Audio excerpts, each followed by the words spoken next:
noches, queridas amigas, queridos amigos, comenzando un programa más de Diálogo Franco, primer lunes del mes de septiembre, así que ya nos estamos acercando poco a poco.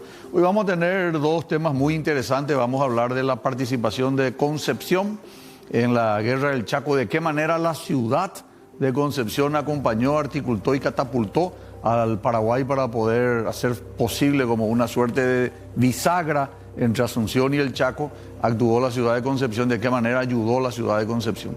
Y en segundo lugar vamos a hablar con el doctor Heinz Bartel, él es expresidente de la cooperativa Neuland, una cooperativa que tiene su particularidad. Vamos a hablar del rol de la mujer. 70% de los inmigrantes de Neuland fueron mujeres y de qué manera levantaron lo que es hoy el distrito de Boquerón, la cooperativa Neuland. Saludamos en primer lugar al doctor Chachi Cardoso. ¿Qué tal, doctor? Buenas noches, doctor. ¿Cómo le va? Mucho gusto. ¿Cómo estás? Rodrigo, pero Chachi te conocen más. Chachi me conocen más desde que tengo uso de razón. Chachi. Doctor, mi mamá fue la que siempre me llamó Chachi.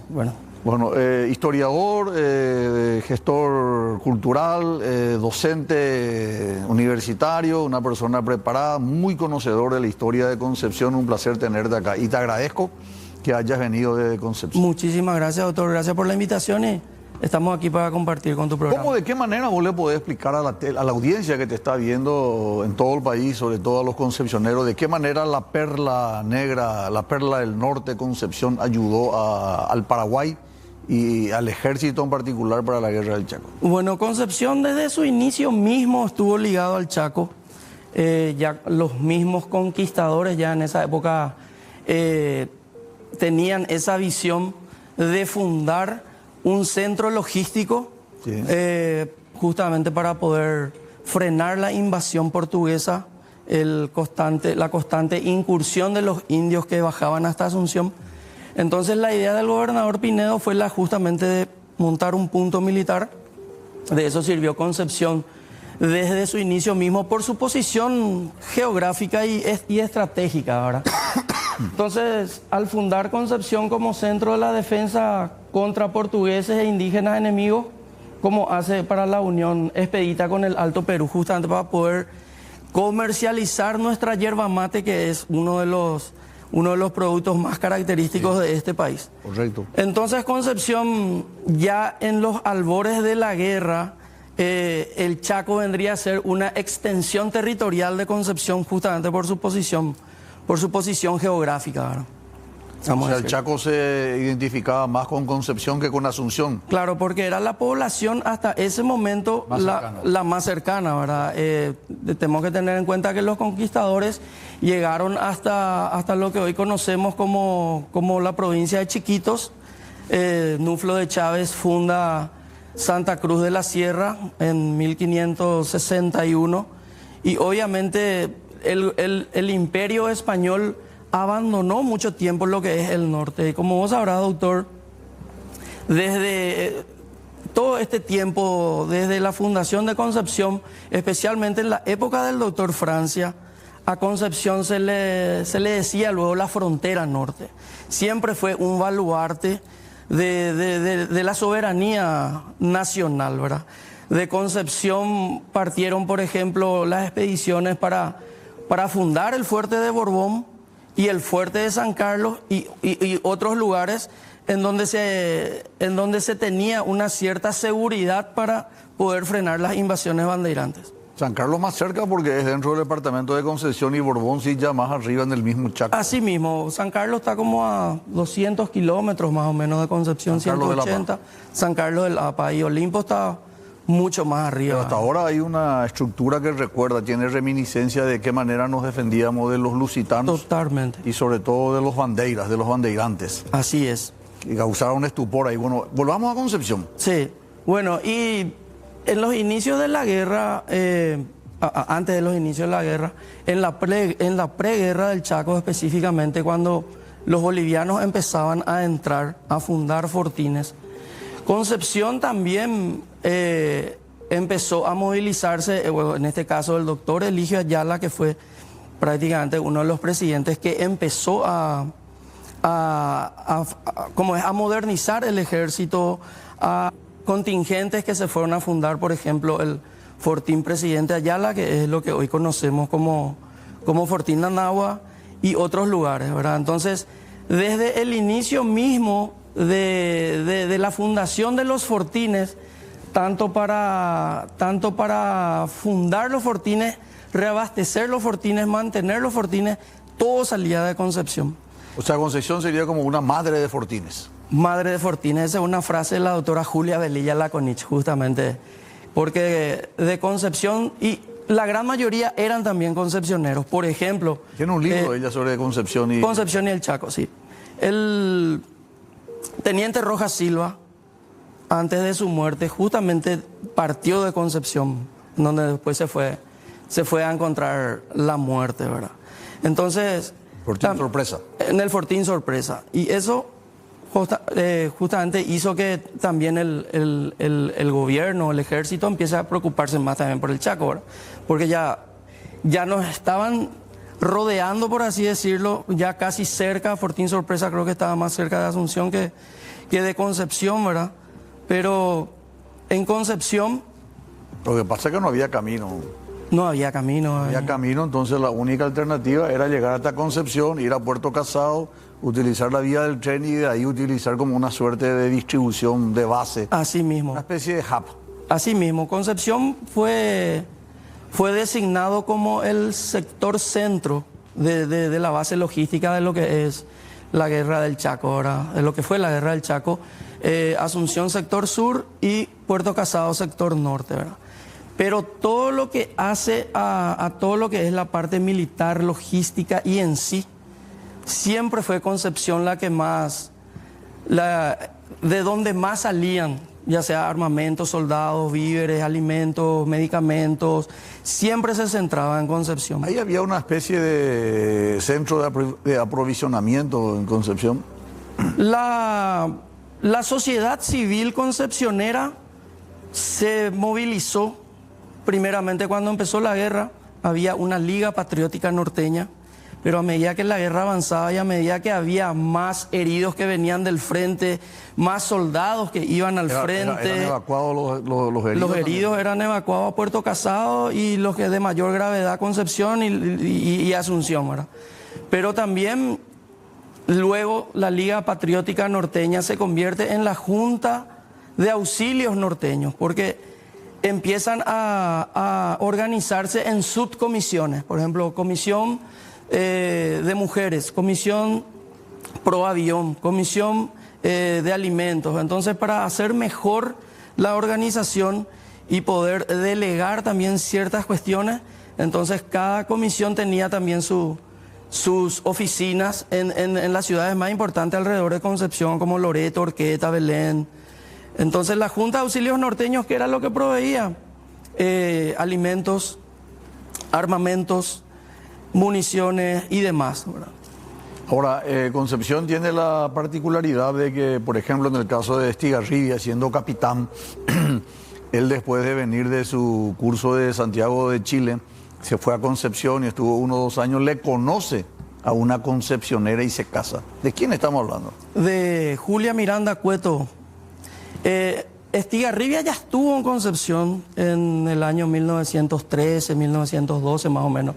Es ahí donde él le conoce a Julia Miranda y se casan en 1914, en septiembre de 1914.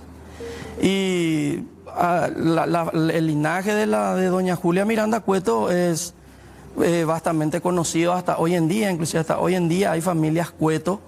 Ella era hija de un senador colorado, Germán Miranda. Una casa muy... Ahí está al frente justamente la fachada, si podemos poner esa como primer plano. Sí. Eso se mantiene hasta ahora, ¿no? Eso se mantiene hasta ahora. Esta es una fotografía actual de hace unos meses atrás nomás. Se le conoce como la Mansión Cueto. Es el actual Club Concepción. Ah, Club Concepción. El Club Concepción. Y ahí está a la derecha, está la hija del... La hija de Estigarribia, que ella fue la que nació en Concepción. Graciela, la única hija. Sí. Y en lo que hoy es la Mansión Cueto, ahí vivió el matrimonio Estigarribia Cueto. Antes que él vaya, primero creo que fue a Francia o a Chile, no recuerdo. No, primero Chile. Chile y después Francia. Después Francia. Después Francia. Y cuando viene de Francia, ahí es donde él ya empieza a tomar el comando en jefe, vamos a decir. El hecho de que el que asume como comandante del ejército en campaña tenga como esposa una concesionera, ¿fue un aliciente, fue una especie de estímulo o nomás luego lo mismo Concepción iba a ayudar?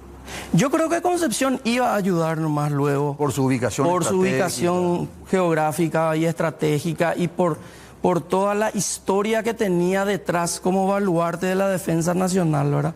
Pero el hecho de que Estigarribia, primeramente, funde lo que es el regimiento 1-2 de mayo al mando de él y casarse con una concesionera, creo que fue un plus, ¿verdad? Creo que fue un plus. Justamente para el concepcionero que ya se sentía identificado con él primero y segundo con Julia Miranda Cueto, porque la familia de Julia Miranda Cueto son las que se empiezan a organizar, la familia y los conocidos de la familia que se empiezan a organizar en lo que se conoció como la Comisión de Damas Norteñas. Y ella estaba en la Comisión de Damas Norteñas. Formaba parte de la Comisión de Damas Norteñas, había pero una Cruz Roja Internacional también. Había servicio de enfermería. La Cruz Roja de Concepción, que era una filial de la Cruz Roja paraguaya, claro, en donde las damas concepcioneras se abocaban a hacer las batas para los médicos, para los enfermos, gasas, todo tipo de equipos quirúrgicos que se requería, tanto además de para la el frente. a los pacientes heridos. Totalmente. Las mujeres concepcioneras tuvieron un gran rol en la Guerra del Chaco, durante la Guerra del Chaco y hasta inclusive después de la Guerra del Chaco. Porque las mujeres se encargaron netamente de los heridos. Ellos se encargaron de las alimentaciones a los heridos, de equiparle a los heridos, de buscar remedio para los heridos, ubicarle a los heridos, porque los hospitales de sangre ya no abastecían los hospitales de sangre. Si bien uno de los hospitales físicamente más grande fue la del Colegio San José, pero el que era más completo era la del Hospital Regional de Concepción y había también muchos hospitales. En cada casa de una familia concepcionera estaba alojado un herido. Hablando de San José, tuvo una activa participación también el conocido Bahí Ernesto Pérez. El padre de Ernesto Pérez Acosta. El Bahí Pérez. El Bahí Pérez fue director del Colegio San José de Concepción en ese tiempo. Y Luis Irrazábal creo que le envía una nota o un decreto, vamos a decirlo, para que él forme parte como capellán del tercer cuerpo de ejército ante la muerte del padre Egidio Cardoso.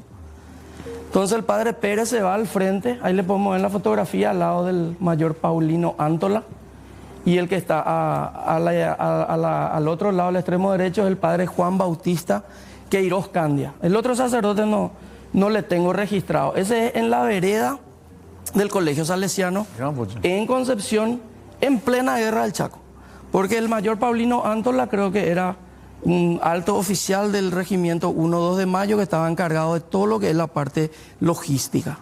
Él fue el que organizó los hospitales de sangre, que no sea del hospital estatal, ¿verdad?, del hospital regional, tanto el Colegio Salesiano como otras quintas. Por ejemplo, había una quinta, la más alejada de la ciudad, que hoy está más o menos en las inmediaciones de la casa de mis abuelos, ¿verdad?, que era la quinta de don Valiente La Taza. Ahí también funcionaba un hospital de sangre.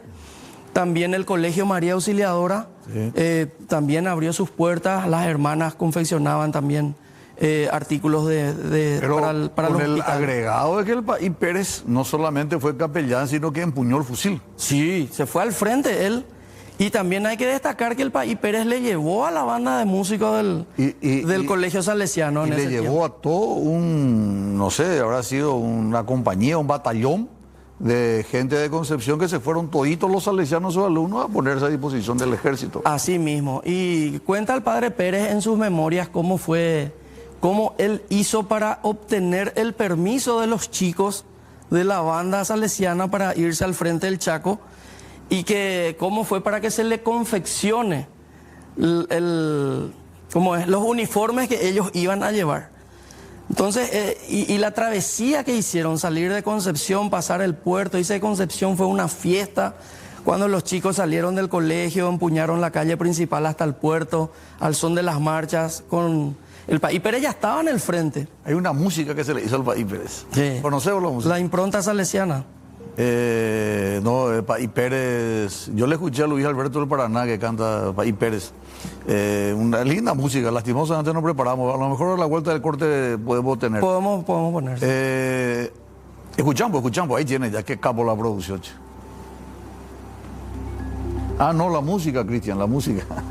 Buscamos la música para ir Ernesto Pérez. Siguiendo con el padre Pérez, ahí también hay una fotografía que vos te fijas, el grupo de personas que está a la izquierda. Ponemos la foto, por favor. El padre Pérez está en el centro, al lado de las autoridades de Concepción. Entre ellos estaba el intendente, don Blas Aquino Quevedo, que también de gran actuación durante la Revolución del 47. Él es el papá de Blas Víctor.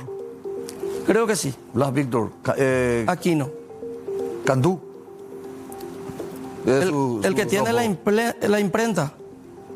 Creo que sí, Blas Aquino. Blas Aquino. Blas Aquino. Ha de ser. Y también estaba en ese momento el delegado de gobierno de Concepción, don Américo Albertini, que está allá, el primero. Es el pariente del exministro. El abuelo. El abuelo. El abuelo. Y ahí le podemos ver a todos los que organizaron lo que fue la banda salesiana. Y el padre Pérez, obviamente con sus contactos con la congregación salesiana de Italia, consiguió el primer dote de instrumentos de viento para formar la banda salesiana en Concepción, que después fue al frente y fue la banda oficial del tercer cuerpo de ejército, y llega también los chicos de la banda salesiana, que está acá con el País Pérez y el coronel Irrazábal. Esto es en Nanagua. Nanagua, claro, está identificado el tercer cuerpo con Nanagua. Sí. Y Nanagua con Concepción. Si bien estamos hablando Concepción, siempre yo hago hincapié que el colegio salesiano, o los salesianos en este caso, sí, no solamente el colegio, sino los salesianos en sí, tuvieron mucha participación en lo que fue la defensa del Totalmente, totalmente. ¿Por qué no nos vamos a un pequeño corte? Te invito, Chachi, y a la vuelta escuchamos la música si tenemos del País Ernesto Pérez. Sí, señor. Consejos comerciales y regresamos inmediatamente con más Concepción y la Guerra del Chaco. A los corazones llena de fe, con alma de sacerdote y la bravura de un militar. Adelante, batallón, él decía sin cesar. Luis Alberto del Paraná. Sí, señor, Luis Alberto del Paraná. Padre Ernesto Pérez. Sí. Ahí está, sacerdote, pero con temperamento militar. Sí, y fue el que creó el grupo Scout en Paraguay, claro. Unos años antes de la guerra. Claro. Bueno, entramos en la parte de ayuda. Primero me gustaría que nos explique un poco la importancia que tuvo Concepción para el puente aéreo Concepción-Nanagua y pegar el tercer cuerpo de ejército, lo que me decía recién que fue capellán del tercer cuerpo de ejército, Nanagua y Concepción.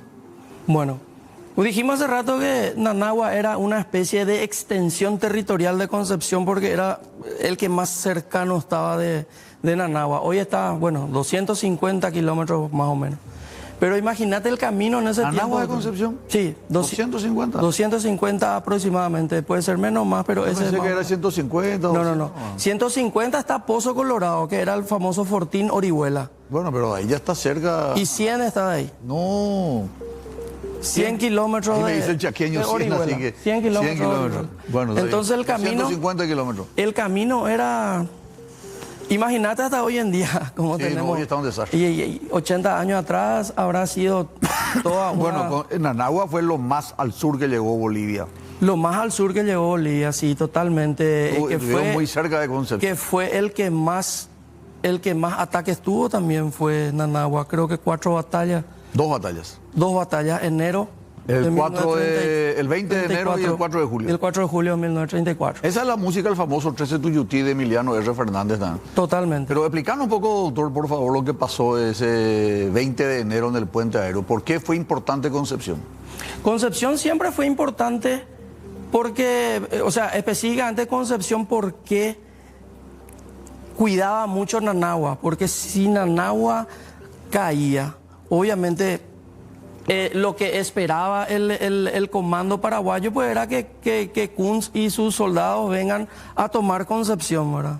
Iban a tener el control del río prácticamente, pero también podían llegarle por detrás a los fortines que estaban más al norte, Isla y otros, ¿verdad? Claro, Comanchaco.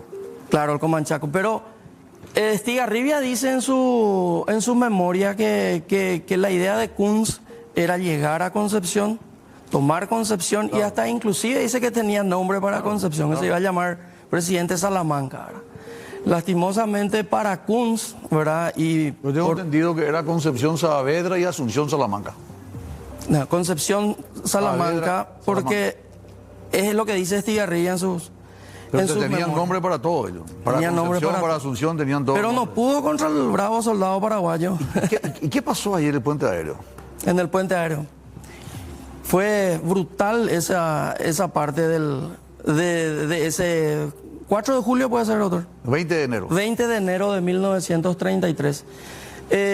Concepción estaba prácticamente desabastecido de municiones.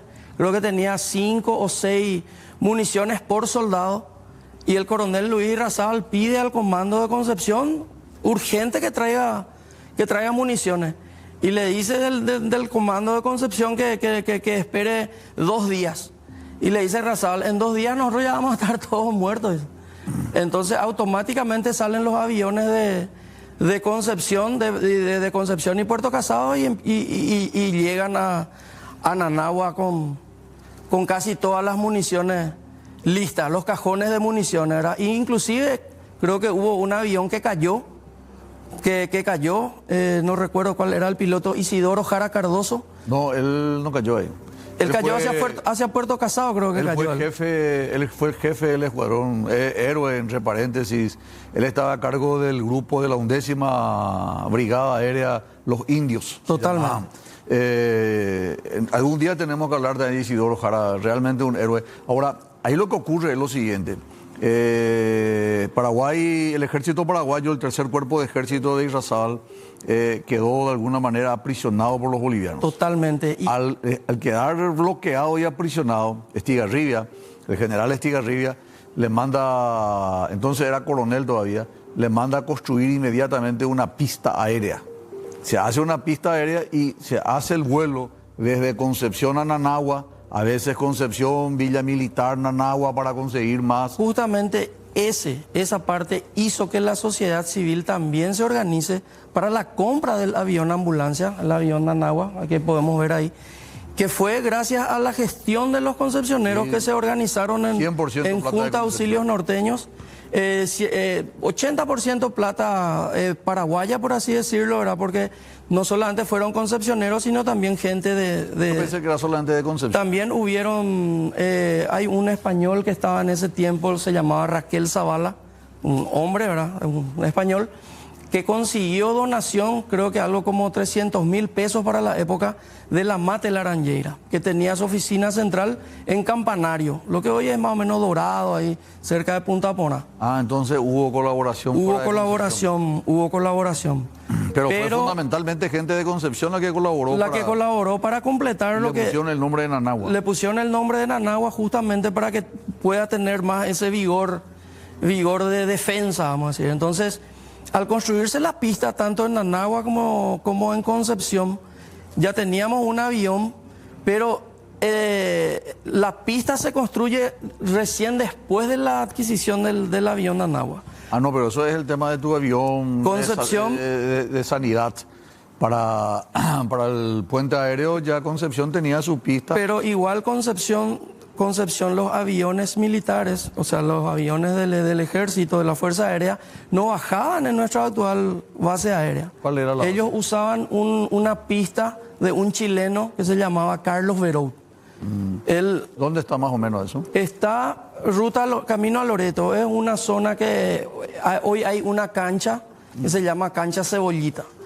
Y justamente una de las calles que cruza por ahí se llama, antes de eso, de la incursión de la Fuerza Aérea, también cumplió un rol importante los carreteros del Chaco, porque si bien no había caminos de todo tiempo, el ejército tenía sus camiones, las carretas fueron las que más penuria sufrieron, vamos a decir, desde Concepción a Nanagua, porque se llegaban 15 días, vos ahí llevabas alimentos, provistas, soldados inclusive, ¿verdad? Otros iban caminando detrás del contingente de carretas, pero el camino para llegar... Mira esa foto.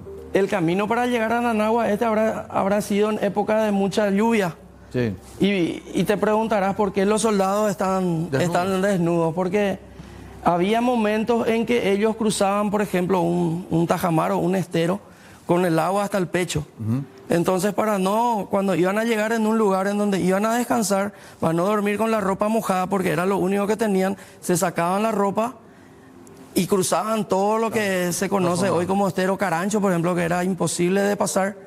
Y al llegar a un lugar que se llamaba Rancho Alto, que estaba ni la mitad todavía del camino a Nanagua, pero la parte más húmeda, vamos a decir, se pasaba ya al llegar a Rancho Alto. Entonces ellos ahí al asearse ponían el uniforme y estaban secos y podían dormir por lo menos cómodamente. Por una cuestión de salud. ¿Quién fue el que tuvo la idea de la compra del avión de sanidad Nanagua? Y la idea de la compra del avión Nanagua siempre fue en base a la Junta de Auxilios Norteños que se había constituido en subcomisiones de vuelta, como te dije. Había una comisión que se llamaba Comisión Pro Avión. Entonces ahí empiezan a hacer la gestión, ¿verdad? Y el que presidía esa comisión era don Romualdo Irigoyen.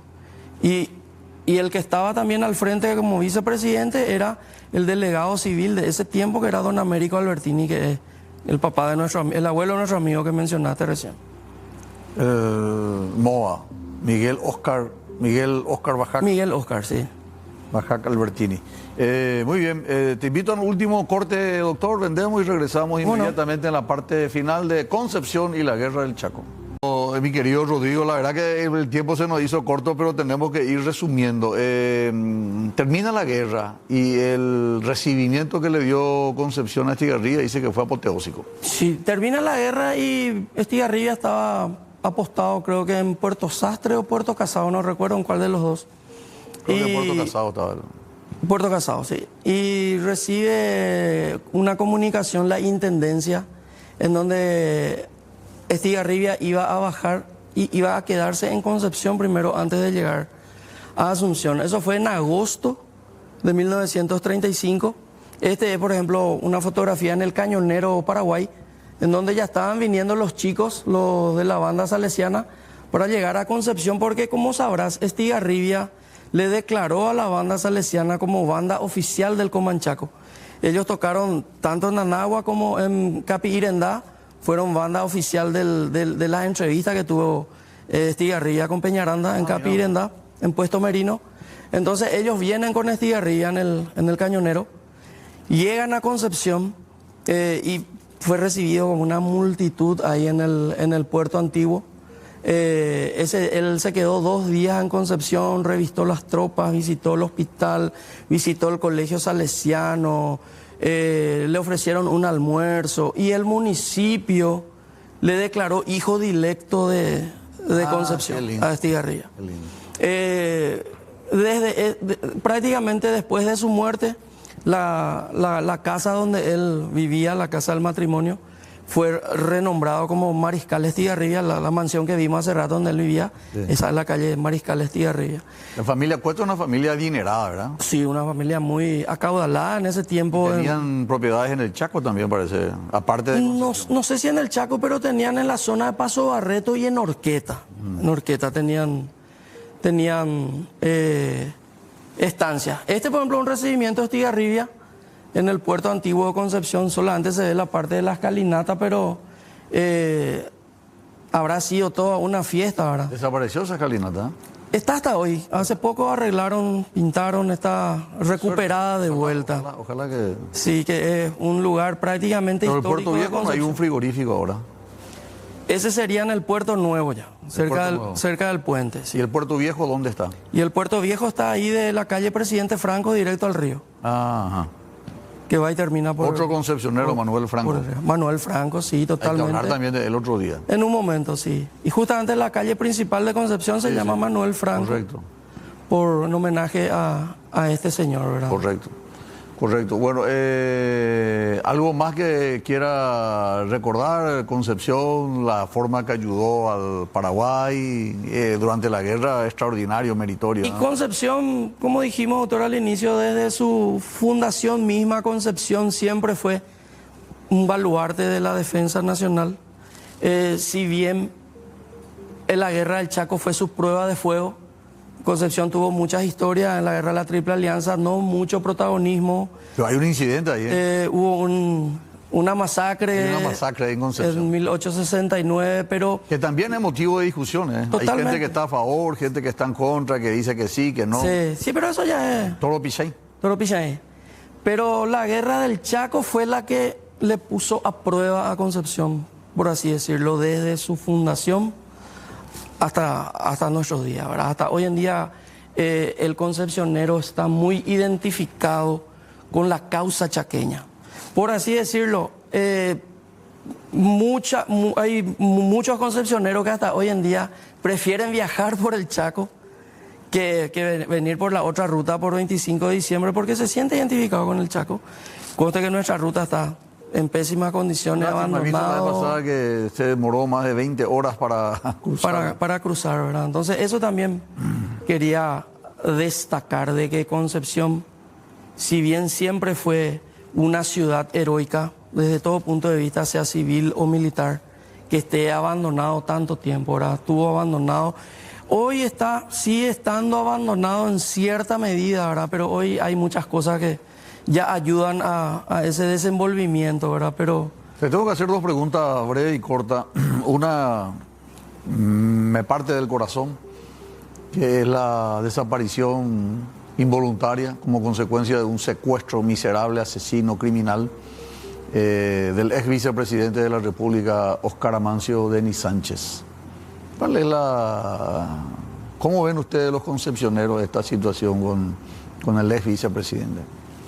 Y es algo muy doloroso principalmente, pero hay muchas conjeturas también, hay muchas dudas. El concepcionero de repente no cree que un grupo armado haga ese secuestro, otro dice que es el mismo gobierno, y entonces hay opiniones dispares, ¿verdad? Hay gente de Concepción que cree que el vicepresidente fue secuestrado por el gobierno. Hay cierta parte que dice que sí, y hay cierta parte que dice que no, y hay mucha gente que prefiere no opinar, ¿verdad? Yo particularmente no sé qué decir, ¿verdad? Me duele mucho porque era muy amigo de mi familia. Pero no hay dudas, los secuestradores hicieron un reclamo, pidieron un pago determinado, pidieron entrega de elementos de agricultura, exigieron plata, exigió al gobierno la liberación de su gente. Ellos se hicieron cargo. Para mí no hay ninguna duda que los criminales del EPP son los que le tienen a Óscar Amancio Denis Sánchez. Y van casi 4 años de su desaparición. Sí. Ojalá que algún momento pueda regresar y estar con nosotros, ¿verdad? Y lo último, Concepción espera más de parte del gobierno, no importa del presidente, incluso puede ser Peña ahora, pero pudo haber sido antes otro presidente o mañana será otro presidente. ¿Concepción se siente un poco aislada, abandonada del resto del país? Hoy en día ya no tanto, pero en cierta medida creo que sigue estando un poco abandonada ahora. Ya que estamos hablando del Chaco, especialmente en nuestra ruta Pozo Colorado, ese Concepción. Sería el reclamo. Ese creo que es el reclamo de siempre, ¿verdad? No tanto la ruta Concepción-Vallemí, que también está en pésimas condiciones, pero el concepcionero siempre quiso la ruta del Chaco. La última y nos vamos. Este proyecto privado de los APACs, el tema de Paracel, sería una posibilidad de un crecimiento extraordinario para Concepción. Eso totalmente. ¿Y entusiasmo se siente? Se siente el entusiasmo y se siente el cambio económico en Concepción, aunque no lo crea. Paracel se instaló, creo que hace 3 o 4 años, y desde que Paracel está empezando a contratar mano de obra concepcionera, hay muchos jóvenes que tienen salida laboral, especialmente los que están en el área de contabilidad, en el área de todo lo que es la parte ambiental, que es una carrera emergente, vamos a decir, en Concepción, porque antes no teníamos, y también en la parte inmobiliaria. los precios de los terrenos se triplicaron, los alquileres están mucho más altos, vamos a decir, y eso hizo también que mucha gente venga de otro lado a invertir. No solamente... Es una inversión extraordinaria, casi... Y se siente la diferencia. Estamos hablando de más de 3.500 millones de dólares. Desde que se instaló Paracel, se sintió mucho la diferencia. Ojalá que salga. Ojalá. Le va a venir muy bien al norte y al Paraguay la presencia de Paracel.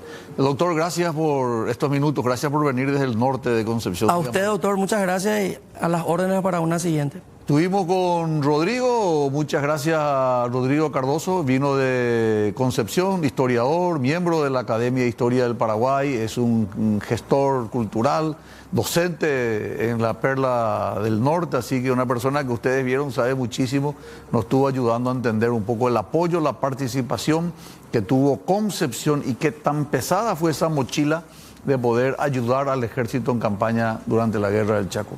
Nosotros vamos a un pequeño corte y a la vuelta vamos a estar con el doctor Heinz Bartel. Él es vicepresidente de la poderosa cooperativa Neuland. Está en su programa, doctor, y un gran saludo a la enorme teleaudiencia de su programa. Mucho gusto. Muchas gracias. Tu presencia incluso es más lejos todavía. Vos estás desde el Chaco central de Neuland, Boquerón. Entre paréntesis, mi saludo al intendente de Boquerón que nos está viendo, me envió saludos hace rato para él y para toda la comunidad de Boquerón, un nuevo distrito que tiene dentro de su ejido municipal a Neuland, ¿verdad? Así que nada más ni nada menos. ¿Cuál es el origen no tan largo de todo, de Karl Menos, de lo que fue la época de Alemania, Holanda, Suiza, de su migración? ¿Cuál es el origen de la colonia Neuland en Paraguay? ¿Cómo vinieron? Me adhiero también al saludo al intendente. Sí, Neuland es una colonia que fue fundada después de la Segunda Guerra Mundial. La fecha de fundación es 1947. Sí, sí. Nosotros somos parte de un grupo de orígenes germanos, empezando por Suiza, pasando por Holanda, Bélgica, después a Prusia, y de Prusia fuimos migrando a la Ucrania, la antigua Ucrania, que hoy otra vez es Ucrania. Desde la Ucrania, después con el ejército alemán, había varios grupos que fueron emigrándose una vez que había terminado la Primera Guerra Mundial, que tomaron poder los bolcheviques, el Partido Comunista en la Unión Soviética, sí, formada después. Había mucha represión, había una germanofobia, sobre todo a la gente pudiente, porque estas colonias que se han formado en la antigua Ucrania ya habían llegado a un poder adquisitivo muy, muy importante. Entonces salieron ya personas antes que formaron otras colonias en el Chaco, y la gente de Neuland se quedó. Primero fue Loma Plata, que es Chortizer, después fue Filadelfia. Fernheim. En 1930. Y mis antepasados, los de Neuland, se quedaron en Rusia, en la Unión Soviética, pasaron las penurias del famoso Holodomor, que fue la hambruna más grande. La hambruna más grande, creo. ¿El Holodomor? Sí. En Ucrania. Claro, un tal Joseph Stalin. Eso abajo del régimen de Stalin. 13 millones de personas murieron. No, muy poca gente sabe eso. ¿Y por qué? Porque él se tomó represalia a la gente que se había unido, porque estaba el ejército rojo y el ejército blanco, y la Bielorrusia y Ucrania eran la mayoría parte del ejército blanco. Entonces había que exterminar esa gente. Eso fue una especie de paso de factura, pero cruel, muy cruel. Bueno. No, murieron de hambre. Murieron de hambre. Murieron de hambre. Eso es igual o peor que lo que ocurrió con los pobres judíos, ¿verdad? Así que murieron más gente incluso. Mucho más gente.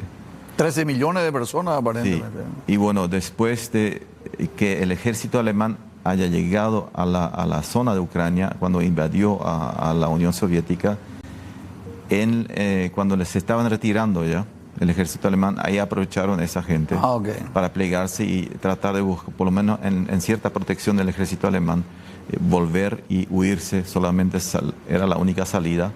Aunque salieron muy pocos relacionados con la cantidad que habían, quedaron muchísimos varados en Rusia, que fueron deportados la mayoría a la Siberia, a las estepas, y la gran mayoría no regresó más. Así que Es por eso entonces que hay muchas familias que vinieron sin marido, sin hijos, sin padre. Eso es la explicación por el que hay más mujer. Este es un factor, y el segundo factor era que una vez identificados como alemanes, el ejército alemán necesitaba imperiosamente soldados y se iba reclutando a todos los jóvenes y hombres más o menos en edad de que podían entrar en el ejército, y una gran parte entró en el ejército alemán y murieron también en el frente de batalla. Entonces, esas fueron las dos causas por qué la población de Neuland, cuando una vez que llegando a Alemania, en toda la penuria, fueron transportados a través de barcos con una organización de socorro muy importante de Norteamérica, que también eran menonitas, el MSC. Sí, en Nueva York.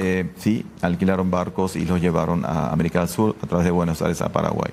Entonces, ese grupo fue en una gran mayoría mujeres solas, muchísimas viudas, con hijos, en todo caso menos de 15 años, porque los que tenían más de 15 años ya se habían otra vez enrollado otra vez en el ejército, ¿no? Enrolado, mejor dicho. Perdón, enrolado, sí. Enrolado.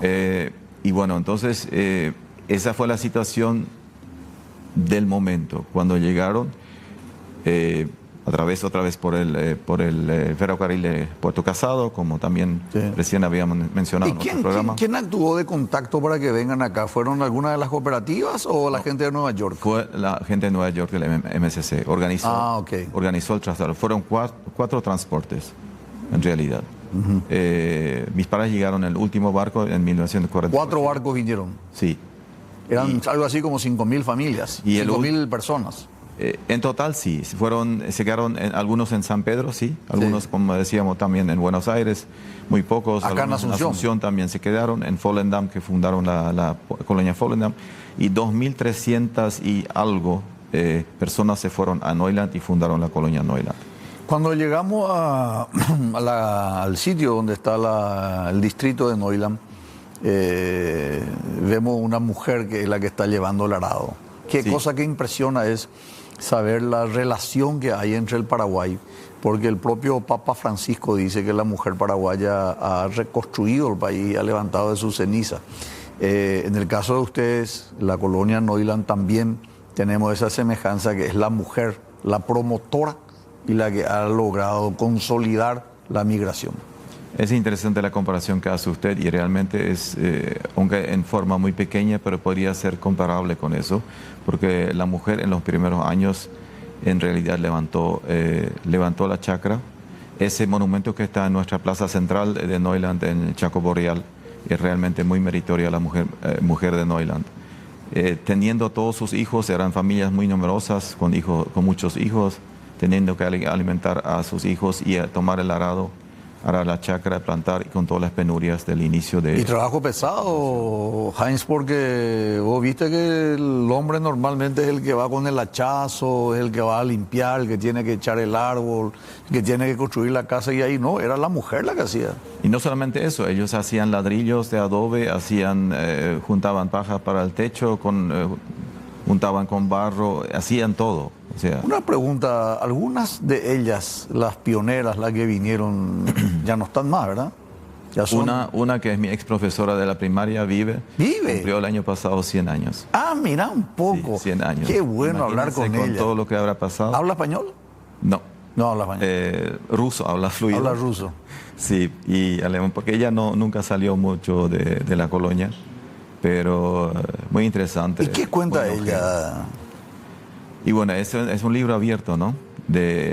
Ya desde los inicios de la Segunda Guerra Mundial pasó todo, sobrevivió todo, y sobrevivió la penuria. Porque Neuland, hay que recalcar también, después de haberse levantado... Tierra Nueva, ¿qué significa? Tierra Nueva. Tierra Nueva. Vinieron muchas plagas, las plagas de hormigas, sobre todo las... otras plagas que se te comían toda la cosecha. Langosta. Langosta, exactamente, la plaga de langostas. Y la gente renunciaba, ya no iba más. Entonces, como al inicio el Canadá y otros países no lo había recibido a los colones porque venían lisiados, los hombres eran ya mayores de edad, los que estaban. Claro, no era mano no era mano de trabajar. Y las mujeres tampoco, y algunos hombres con media pierna, otra con esto, entonces fueron rechazados. Pero después, una vez que asentados, tenían parientes en Canadá y en Estados Unidos. Entonces muchísimos se fueron, y inclusive algunos de vuelta a Alemania. La colonia se dividió de 2.300 habitantes al inicio, quedaron apenas 970 por ahí. Ah, la en flauta. 1970. Fue más del 50%. Entonces fue prácticamente una refundación. Fue difícil. Eso fue en el año 1970. Entre los 60 y 70 lo que llegamos a un punto más bajo en la población. Hoy tenemos otra vez 2.300 personas. No, mira. Descendientes, lógicamente. Neuland ahora es mucho más grande, es multicultural, pero de orígenes de alemanes, sí. Si yo tuviera que preguntarte, doctor Heinz Bartel, ¿ustedes son, cómo se identifican? ¿Rusos, alemanes? ¿Cuál sería la respuesta? Bueno, el paraguayo nos dice Menó, ¿no? Los famosos Menó, pero eso si porque yo son seguidores de Karl Menó. Sí, si yo... Por la religión. Más que nada porque él los recogió en un momento de persecución. Sí, por eso, por la religión. Y el nombre de menonita es por la religión. En realidad la religión es la religión protestante evangélica. Menó, en honor a él, que fue el protector, digamos, durante un buen tiempo, que los acobijó y que los guió, entonces quedaron con ese nombre menonita. Y bueno, no sé cómo era la pregunta. La pregunta es si vos, en tu caso particular, vos te sentís más ruso, ucraniano, alemán, ¿cómo te sentís vos? Yo me defino paraguayo en primer lugar, que yo nací acá. Sos un capo. Y me defino... Seguro que vas a ser intendente, gobernador, presidente de la República. Pero entre esas nacionalidades. Descendiente alemán. Alemán. Y sobrenombre polaco. Hasta mi campo donde crío ganado se llama puesto polaco. ¿Sí? Ah, claro, ustedes formaban parte porque mis padres no habían estado en de la Ucrania. Prusia. Era de la Prusia. Claro, claro. Mis padres hablaban en casa polaco. ¿Y el polaco es muy diferente al alemán o...? Yo diría que no. Tiene sus características idiosincráticas. En cuanto a la... Y entre el alemán y el ruso, ¿cuál es más parecido el polaco, entre el alemán y el ruso? ¿Más alemán? El ruso parece más a polaco. ¿El ruso se parece más? Sí. Ah, ok. Y en Argentina a todos le dicen ruso, a todos los que son gringos. A todos le dicen ruso.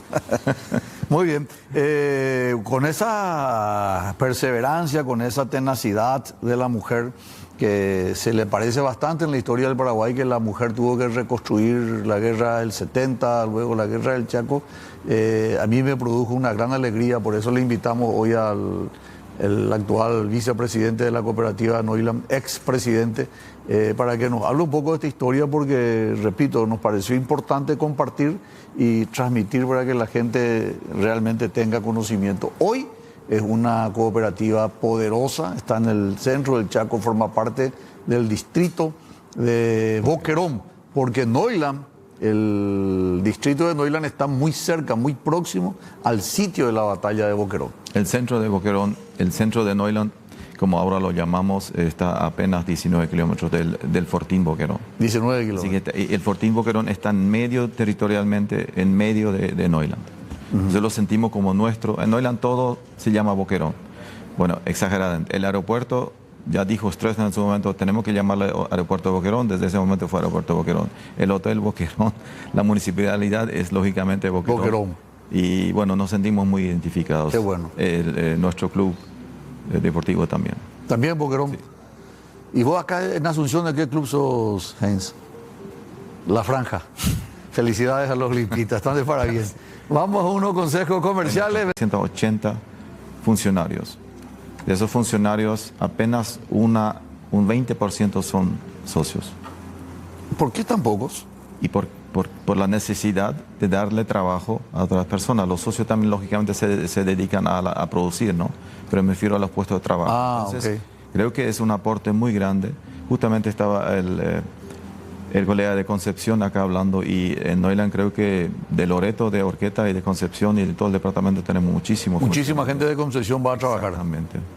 Y bueno, hablando de la mujer que habíamos destacado en Neuland, actualmente 1/3 de todos los funcionariados, más casi 1.400 funcionarios son mujeres. Ah, mayoría mujeres. Y en la asociación qué bien. También tenemos más de 340 puestos de trabajo funcionarios. La asociación es paralela a la cooperativa y hay 2/3 partes son mujeres.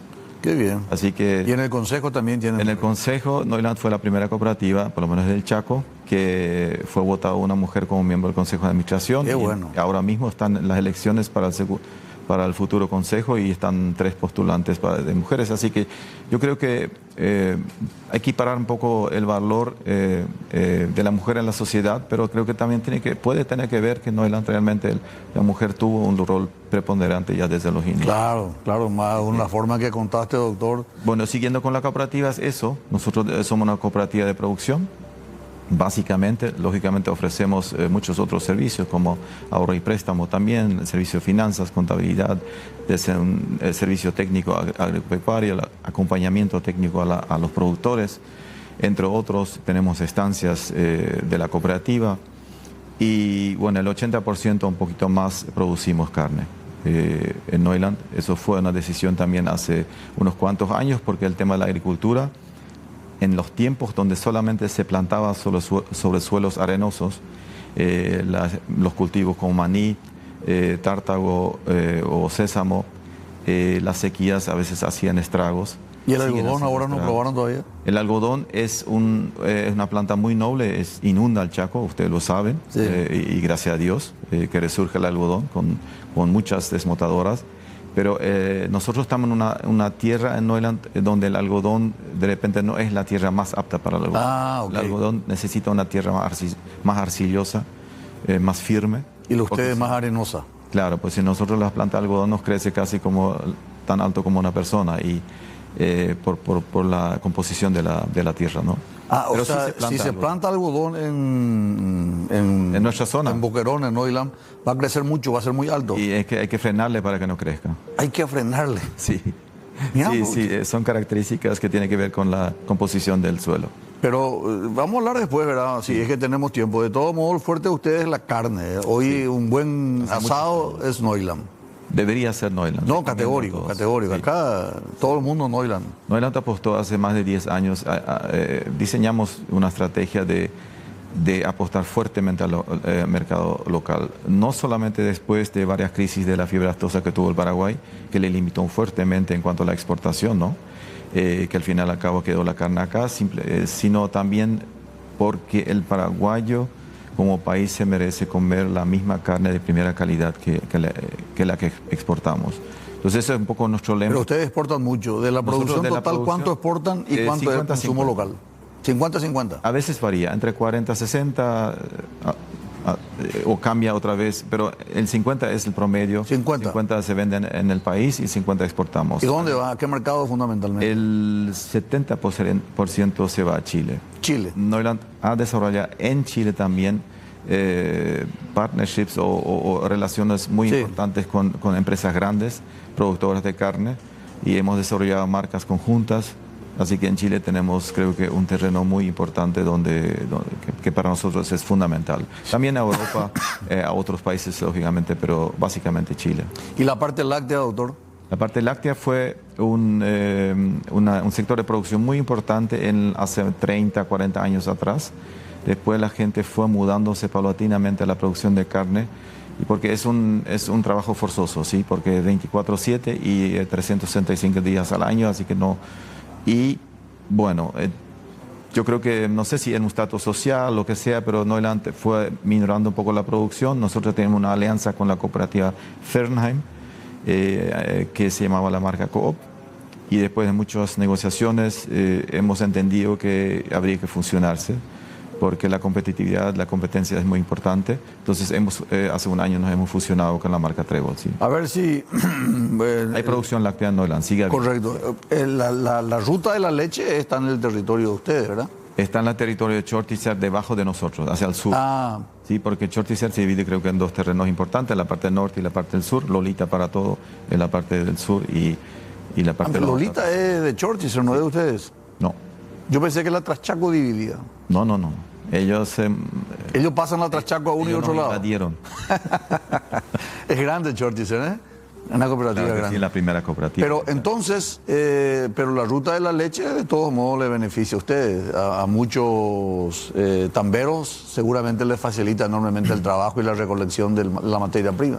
Eso en primer lugar. Beneficia indirectamente a nosotros y beneficia al Chaco en sí, sobre todo el sector sur del municipio de Boquerón.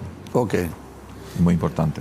Eso es bueno. Y a toda la población que... Entonces, ¿tienen previsto, por ejemplo, llegar a hacer leche en polvo o no llegan a ese nivel?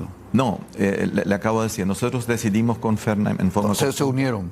Nos hemos unido. Y yo creo que eso hay que destacarlo también, porque nosotros fuimos bastante fanáticos en nuestra... Está bien, una alianza estratégica. Una alianza estratégica. Y buscando beneficios. Y bueno, la ley, justamente, y eso se llama COP. Esto se llama ahora, sigue bajo la marca Trébol, pero se sigue produciendo la marca COP. COP. ¿Sí? En algunos ítems. Y la fábrica de leche en polvo está en Loma Plata es justamente para darle un poco más trabajo, ¿no? Ok. Más volumen. ¿Y hay coordinación entre las 3 cooperativas monstruos que tiene el Chaco? Tenemos varias plataformas donde trabajamos juntos. Tenemos un consejo de presidentes entre las 3 cooperativas donde nos reunimos con cierto intervalo siempre cuando son temas que importan. Por ejemplo, el tema de la corriente eléctrica, que tan escasa ahora está en el Chaco, el tema del agua, el tema de hacer una especie de lobby frente al gobierno si necesitamos algunas situaciones. Y tenemos la Sencoprod, que es un proyecto conjunto que fue arrancado con mucho éxito, que es la curtiembre y la grasería acá en Villalles. Sí, tenemos las 3 cooperativas. Y el último proyecto, el más grande y el más ambicioso, es Pioneros del Chaco S.A., un proyecto de una fábrica de una inversión de más de $40 millones en una aceitera y un acopio de granos. Todo lo que se viene ahora, la soja en el Chaco, el maíz en el Chaco, la aceitera se va a terminar, ahora se quiere inaugurar en febrero del año que viene, en la próxima zafra, y es la inversión más grande que hemos hecho entre las 3 cooperativas. Qué bueno, qué bueno. Vamos a un corte, doctor, último, y regresamos ya en la parte final de la programación del día de la fecha. Final ya con el doctor Heinz Bartel. En la parte social, ustedes no se conforman con lo que tienen, sino que van por más, tratando de ofrecer un mejor servicio, no solamente a los asociados a la cooperativa, sino a toda la comunidad del cual depende, por ejemplo, en este caso, el distrito de Neuland y la ciudad de Boquerón, ¿verdad?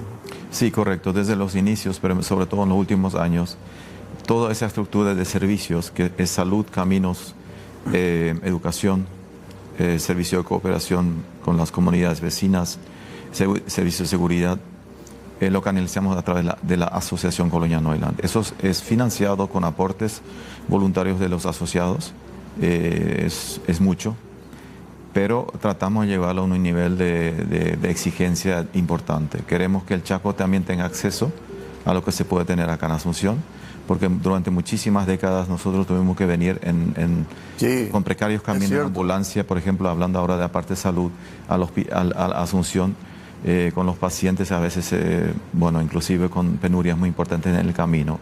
Tal es así, Neuland se ha focalizado en el tema salud fuertemente, lógicamente, paralelamente en la educación. Siempre hemos invertido muchísimo, seguimos con un sistema de educación de primer nivel, con colegios de capacitación laboral también. Y en la parte de salud, casualmente a mí me tocó como médico empezar así en Neuland después que vine de mis estudios de medicina y de preparación en el Hospital Concordia. El Hospital Concordia es muy conocido en el Chaco, somos el primer hospital de referencia desde el Pilcomayo hacia el Chaco Central. En los últimos años hemos invertido fuertemente en mejorar toda la parte tecnológica en el laboratorio, tecnológica en imagen. Nosotros hemos enfatizado muchísimo la parte de imágenes, empezando por las imágenes habituales, RX ecografía, las fichas electrónicas, todo ya es automatizado, digitalizado en el hospital, y como algo de suma importancia, el primer resonador en el Chaco paraguayo. Resonador. Se instaló en agosto. Qué bueno, doctor. Septiembre del añño pasado. Resonador tiene resonador magnético. Y de última generación. Cuando fue inaugurado, estuvo la colega, la ministra de Salud en ese momento. Hay uno solo de ese tipo en Santiago de Chile, en la Universidad Católica. Qué bueno. Fuera de eso todavía no está ese modelo, o sea, tiene los mejores avances en cuanto a la tecnología. Y para el Chaco eso implica muchísimo. El resonador que ustedes tienen entonces es lo mejor que hay en Paraguay. Hasta hoy en día no, hasta hoy en día así es, exactamente, sí. Y el que maneja eso es un médico... Todos preparados ya, los técnicos. 7/24, ¿verdad? Está todo el tiempo. Sí, está disponible todo el tiempo. Qué bueno. Entonces se evitan esos viajes largos y costosos, la espera acá en Asunción y todo eso. Bueno, y como algo, como un broche de oro que todavía está en proyecto, pero ya fue la palabra inicial, un centro de radioterapia para tratamiento de tumores que se va a hacer en Neuland a través de una SAS que se fundó. Salud Concordia se llama, donde la asociación Neuland se une a un capital privado a través de una familia. La familia se llama Klassen, es un neurocirujano que trabajó hace muchos años en Alemania, es jefe del departamento de neurocirugía de Lingen, en el norte de Alemania, y él se asoció con nosotros porque es también asociado de Neuland. Hicimos una SA y va a haber un centro de vanguardia de tratamiento de tumores en el Chaco, y queremos que inclusive... Sería braquiterapia, toda esa parte de tratamiento longitudinal para cáncer de cuello. Sí, un equipo Halcyon, que es de última generación también, va a venir, y un equipo que todavía no existe en Sudamérica, se llama SAPX o SAPX, que es solamente para tratamiento de tumores en el cerebro, pero es ya una radiocirugía se llama. No invasiva, y es bien focalizada. Totalmente focalizada, prácticamente cero invasión y con alto porcentaje de curación en todos los tumores benignos, por lo menos en el cerebro, y los malignos tratados, y también malformaciones vasculares. Eso que está diciendo es una primicia, nadie sabe. Sí, no es una primicia, en serio. A ver, en serio. Para reiterar, tienen un resonador de primera línea que solamente ahí decía en Santiago de Chile. No hay en todo el Paraguay, que tiene el resonador, es lo mejor para ver la imagen. Un aro más grande, tiene para el paciente más volumen, menos túnel, o sea, ¡qué bárbaro! Y aparte, un centro de tratamiento para los pacientes con cáncer. Se va a hacer en los próximos años. Que va a tener radioterapia. Sí. Y uno de ellos que va a hacer para cirugía, para neurocirugía, por radiofrecuencia. Sí. Qué bueno. Los expertos van a venir de Europa en primer lugar y se están preparando ya en Europa. Yo siempre digo que lo mejor que le pasó al Paraguay después de su independencia, sin lugar a duda, una de las cosas más importantes fue la presencia, la inmigración de los menonitas. Gran virtud de los presidentes Eusebio Ayala y Manuel Gondra, que vinieron justo en el gobierno del presidente Eligio Ayala y les recibió en un alemán que quedaron sorprendidos porque se expresaba perfectamente en alemán el doctor Eligio Ayala. Sí. Y yo creo que el más valiente de los hechos fue la conquista bélica del Chaco. No, categórico. Y la segunda fue una conquista territorial del Chaco. Yo creo que ahí jugaron un rol importante las tres cooperativas. Claro. Una visión. Sí. Algún día tenemos que hablar de eso, porque el motivo por el cual Bolivia no declaró la guerra es porque no existía nada en el Chaco. El Chaco estaba literalmente desabastecido. Exacto. Entonces ahora, con la presencia de ustedes y con más población, se presume que ya hay mayor motivo para hablar del uti possidetis. Y hablando de todo eso, nosotros, como Neuland siempre digo, nosotros no pretendemos hacer todo. Nosotros buscamos nichos y queremos ser fuertes en esos. Ahora, en la parte de salud vamos a ser fuertes en esta parte. Veo. Y queremos que regionalmente, de países limítrofes, van a venir gente, ¿no? Claro. Van a venir gente para Argentina, hacerse el tratamiento, sí, ¿por qué no?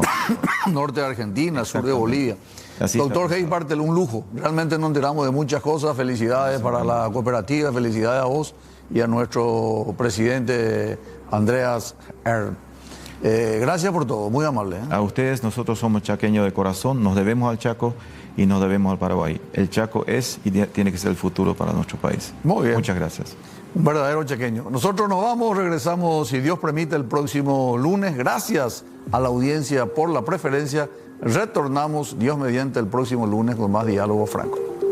Diálogo Franco fue presentado.